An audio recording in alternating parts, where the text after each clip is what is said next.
হে মানব জাতি, তোমরা স্মরণ করো তোমাদের রবের কথা। যখন তোমাদের রব এলান করছেন, যদি নিয়ামতের শুকরিয়া আদায় করো, আল্লাহ তোমাদেরকে নিয়ামত আরো বাড়িয়ে দেবে। সুবহানাল্লাহ। আর যদি না শুকরিয়া করো, ইন্না আযাবি লাশাদীদ, তোমাদের জন্য আল্লাহ প্রস্তুত রেখেছেন যন্ত্রণাদায়ক শাস্তি। আমরা কেউ শাস্তি চাই না, আমরা সকলেই আল্লাহর দয়া চাই, পরকালে জান্নাত চাই, আল্লাহর ভালোবাসা চাই, পরকালে আল্লাহর দিদার, আল্লাহর সাক্ষাৎ আমরা চাই, ঠিক কিনা? কিন্তু আল্লাহর সাক্ষাৎ, আল্লাহর দিদার লাভ করতে হলে কিছু কষ্ট দুনিয়ার মধ্যে করতে হবে। ফামান কানা ইয়ারজু লিকা রাব্বি ফালিয়ামাল আমালান সালিহা, যারা নাকি পরকালে আল্লাহর দিদার নসিবের আশা করে, আল্লাহ বলেন তাদের উচিত নেক আমল করা। ফালিয়ামাল আমালান সালিহা ওয়ালা ইউশরিক বিইবাদাতি রাব্বিহি আহাদা, এবং শুধুমাত্র একমাত্র শিরক মুক্ত ইবাদত করতে হবে কার? আল্লাহ। এই দুই জিনিস যদি পাওয়া যায়, আল্লাহ বলেন তাহলে পরকালে আল্লাহ তোমাদেরকে দিদার নসিব করবে। আলোচনা চলতেছিল আমাদের রাসূল সাল্লাল্লাহু আলাইহি ওয়াসাল্লামের জিন্দেগির দুই ভাগ। রাসূল সাল্লাল্লাহু আলাইহি ওয়াসাল্লামের জীবনী, রাসূল সাল্লাল্লাহু আলাইহি ওয়াসাল্লামের সিরাতুল নবী, এটা দুই ভাগ। এক ভাগ হলো রাসূল সাল্লাল্লাহু আলাইহি ওয়াসাল্লাম বাহ্যিক নবুয়তি পাওয়ার পূর্বে, জন্ম থেকে নিয়ে 40 বছর পর্যন্ত। আরেক ভাগ হলো রাসূল সাল্লাল্লাহু আলাইহি ওয়াসাল্লাম বাহ্যিক নবুয়তি পাওয়ার পর 23 বছর, 41 থেকে নিয়ে 63 বছর পর্যন্ত। এটা দুই ভাগ। রাসূল সাল্লাল্লাহু আলাইহি ওয়াসাল্লাম দুনিয়াতে আসা, দুনিয়া থেকে বিদায় নেওয়া, মাঝখানের সময় গোটা জিন্দেগিটাই আমাদের জন্য অনুসরণীয়। এখানে প্রশ্ন আসতে পারে যে আল্লাহ পাক রব্বুল আলামিন তো বলছেন, লাকাদ কানা লাকুম ফি রাসূলিল্লাহি উসওয়াতুন হাসানাহ লিমান কানা ইয়ারজুল্লাহা ওয়াল ইয়াওমাল আখির ওয়া যাকারাল্লাহা কাসীরা। মাওলাই কারীম বলেন, লাকাদ কানা লাকুম ফি রাসূলিল্লাহ, নিশ্চয়ই রাসূলের জীবনের মধ্যে রয়েছে তোমাদের জন্য সর্বোত্তম আদর্শ। শুধু আদর্শ নয়, বরং সর্বোত্তম, সর্বশ্রেষ্ঠ আদর্শ। কাদের জন্য? লিমান কানা ইয়ারজুল্লাহা ওয়াল ইয়াওমাল আখির, ওই সমস্ত ব্যক্তিদের জন্য যারা নাকি আল্লাহর মুলাকাতের আশা করে, আল্লাহর দিদারের আশা করে এবং পরকালকে বিশ্বাস করে, ওয়াল ইয়াউমিল আখির ওয়া যাকারাল্লাহা কাসীরা, এবং যারা বেশি বেশি আল্লাহর জিকির করে। তাহলে এটা হলো একজন ঈমানদারের পরিচয়, একজন মুসলমানের পরিচয়। মুসলমানের মধ্যে তিনটা গুণ থাকতে হবে। একটা হলো আল্লাহর দিদারের আশা রাখতে হবে,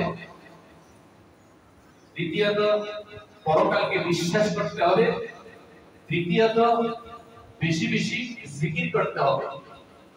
তো আল্লাহর দিদার কিভাবে পাওয়া যাবে? আল্লাহর দিদারের আশায় থাকলে তো হবে না। আপনি মনে করেন পয়সাওয়ালা হবে, আপনি কি ঘরের মধ্যে বসে থাকলে আপনি পয়সাওয়ালা হতে পারবেন? আপনাকে কষ্ট করতে হবে, আপনাকে ব্যবসা বাণিজ্যে আসতে হবে, আপনাকে চেষ্টা করতে হবে। আল্লাহ পাক রব্বুল আলামিন এই চেষ্টাটাই শিখিয়ে দিয়েছেন যে পয়সাওয়ালা হতে হলে তার ব্যবসাতে আসতে হয়, কষ্ট করতে হয়। বড় রাজনীতিবিদ হতে হলে ওকে আন্দোলনে যেতে হয়, বিভিন্ন কর্মকৌশল অবলম্বন করতে হয়। ঠিক পরকালে যদি তোমরা আল্লাহর দিদার চাও, আল্লাহর মুলাকাত চাও, তাহলে তোমাকে নেক আমল করতে হবে। নেক আমল করবে না, বসে বসে আল্লাহর দিদার তালাশ করবা, পর্দা করবা না, বলবা যে মনের পর্দাই বড় পর্দা, আর মনে মনে আশা করবা আল্লাহর দিদার হবে। আল্লাহ বলেন কিভাবে আল্লাহর দিদার হবে? ফামান কানা ইয়ারজু লিকা রাব্বিহি ফালইআমাল আমালান সালিহা, তোমাদেরকে অবশ্যই নিশ্চয়ই নেক আমল করতে হবে। আল্লাহ বলেন আখিরি পয়গম্বরের জিন্দেগীর মধ্যে তোমাদের জন্য রয়েছে সর্বোত্তম আদর্শ। হে মুসলমান, হে ইমানদার, নবীর জীবনীর মধ্যে রয়েছে তোমাদের জন্য সর্বোত্তম আদর্শ। এখন আমরা দেখি রাসূল সাল্লাল্লাহু আলাইহি ওয়াসাল্লামের জিন্দেগীর মধ্যে এরকম কিছু জিনিস পাওয়া যায় যেগুলোকে আমরা আদর্শ হিসেবে মানা আমাদের পক্ষে কোনোভাবেই সম্ভব না। আবার এরকম কিছু পাওয়া যায় যেগুলা আমাদের পক্ষে মানা সম্ভব, কিন্তু ইসলামী শরীয়ত সেগুলোকে নিষেধ করেছে। যেমন রাসূল সাল্লাল্লাহু আলাইহি ওয়াসাল্লাম যখন দুনিয়াতে এসেছেন, আসার সময় এনার মা আমেনা স্বীকৃতি দিয়েছেন ৮-১০টা বাচ্চা জন্ম হওয়ার সময়, বাচ্চা প্রসব হওয়ার মহিলাদের যে যন্ত্রণা, আমার কলিজার টুকরা মুহাম্মদকে জন্ম দেওয়ার সময় আমি সেই রকমের কোনো কষ্ট অনুভব করিনি। এটাকে কি আপনার আদর্শ হিসেবে মানা সম্ভব, বাস্তবায়ন করতে পারবেন? সম্ভব না। আখিরি পয়গম্বর মা হালিমাতুস সাদিয়া রাদিয়াল্লাহু তাআলা আনহা দুধ যখন পান করলেন, ছোট্ট মুহাম্মদ সাথে তিনার একজন দুধ হয়েছিল। আল্লাহ নবী ছোট্ট কালে এরকম ইনসাফ করছেন, হালিমার একটি স্তন তিনি এক স্তন থেকে দুধ পান করতেন, আরেকটি স্তন তিনার ভাই দুধ পাই হালিমা রাদিয়াল্লাহু তাআলা আর আপন সন্তান যে তার জন্য রেখে দিতেন। আপনি যখন ছোটকালে, এবার আপনার বিবেক বুদ্ধি হয় না, 1 বছর 2 বছর বয়সে তো দুধ পান করেন, এরপরে তো দুধ পান করা যায় না। এত ছোটকালে আপনি কি এটা জীবনে বাস্তবায়ন করতে পারবেন? পারবেন না। তাহলে এই আদর্শগুলো তো মানুষের পক্ষে, আমাদের পক্ষে বাস্তবায়ন করা সম্ভব। আবার কিছু এরকম আদর্শ আছে যেগুলো আমরা বাস্তবায়ন করতে ইচ্ছে করলে পারবো, কিন্তু ইসলামী শরীয়ত সেটাকে অনুমতি দেয়। যেমন আমার নবী রাহমাতুল লিল আলামিন একসাথে 9 জন বিবি রাখছেন। কতজন বিবি? একসাথে 9 জন বিবি রাখছেন। এটা যদি আপনি মনে করেন আপনি একসাথে 9টা বিবাহ করবেন, এটা আপনার পক্ষে সম্ভব, 15টাও করা সম্ভব, কিন্তু ইসলামী শরীয়ত উম্মতের জন্য একসাথে 4টা বিবির বেশি অনুমতি দেয়। এই জন্য আল্লাহ পাক রব্বুল আলামিন বলেন, فانكحوا ما طاب لكم من النساء مثنى وثلاث ورباع فانكحوا ما طاب لكم। এই মুসলমান মুসলিম নারীদের মধ্যে, মুসলিম মহিলাদের মধ্যে, মেয়েদের মধ্যে যাকে তোমার পছন্দ হয়, যাদের বিবাহ করার অনুমতি শরীয়তে দেওয়া আছে, এরকম 1টা 2টা 3টা 4টা বিবাহ তুমি করতে পারবা একসাথে। فانكحوا ما طاب لكم من النساء مثنى وثلاث ورباع।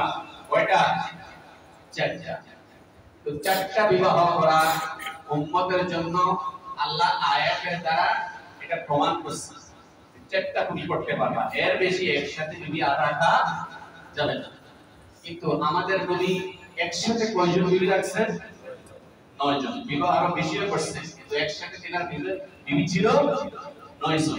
কেউ এর আগে মারা গেছেন। এই যে 9 জন বিবি তিনি একসাথে রাখছেন, আর প্রশ্ন আসতে পারে তিনি একসাথে 9 জন কেন করলেন? আমাদেরকে কেন একসাথে মাত্র 4টা সুযোগ দেওয়া হয়? আসলে রাসূল সাল্লাল্লাহু আলাইহি ওয়াসাল্লামকে একসাথে শুধু 9 জন বিবি রাখার অনুমতি দেওয়া হয় না, এর থেকে অনেক বেশি অনুমতি তিনার ছিল, কিন্তু তিনি রাখছেন মাত্র 9 জন। যেমন আমাদের বেলায় 4টার অনুমতি আছে, কিন্তু অধিকাংশ লোকই আমাদের দেশে বিবি রাখে কয়জন? 1 জন। অনুমতি আছে 4টা। রাসূল সাল্লাল্লাহু আলাইহি ওয়াসাল্লামের ব্যাপারে অনুমতি ছিল আরো অনেক বেশি, মাত্র রাখছেন তিনি 4টা। হাদিসের মধ্যে এসেছে রাসূল সাল্লাল্লাহু আলাইহি ওয়াসাল্লামকে আল্লাহ পাক রব্বুল আলামিন 4000 শক্তিশালী পুরুষের শক্তি দান করেছেন। সুবহানাল্লাহ বলবেন না? কত হাজার? 4000। আমাদের মতো মরাদরা পুরুষের শক্তি শক্তিশালী সুঠাম দেহের অধিকারী এরকম 4000 নৌজওয়ানের শক্তি আমার আল্লাহ আমার রাসূলের দেহের মধ্যে দান করেছেন। সেই হিসেবে আমাদের যদি 4টা অনুমতি থাকে, রাসূল সাল্লাল্লাহু আলাইহি ওয়াসাল্লামের তো 16000 এর অনুমতি থাকা দরকার। 4 কত? 16000 মিলিয়ে যদি তিনি বিবাহ করতেন তাও এটা ওনার অনুমতি ছিল এবং দৈহিক শক্তি ছিল। কিন্তু তিনি বিভিন্ন কারণে বিভিন্ন প্রেক্ষাপটে তিনি বিবাহ করছেন, একটা বিবাহ তাও মাত্র একসাথে 9 বিবি রাখছেন। আল্লাহ পাক রব্বুল আলামিন রাসূল সাল্লাল্লাহু আলাইহি ওয়াসাল্লাম এর সাথে 9 জন বিবি রাখলেন। আমরা ইচ্ছে করলে এটা করতে পারবো, কিন্তু ইসলামী শরীয়ত আমাদেরকে সেই অনুমতি দেয় না। এখন তাহলে আমরা রাসূলুল্লাহকে আদর্শ হিসেবে কেমনে মানব? কিছু কাজ দিনের এমন রয়েছে যেগুলোকে আমাদের পক্ষে মানাই সম্ভব না, আবার কিছু কাজ এমন আছে যেগুলো ইচ্ছে করলে মানতে পারবো, কিন্তু ইসলামী শরীয়ত সেগুলোর অনুমতি দেয় না।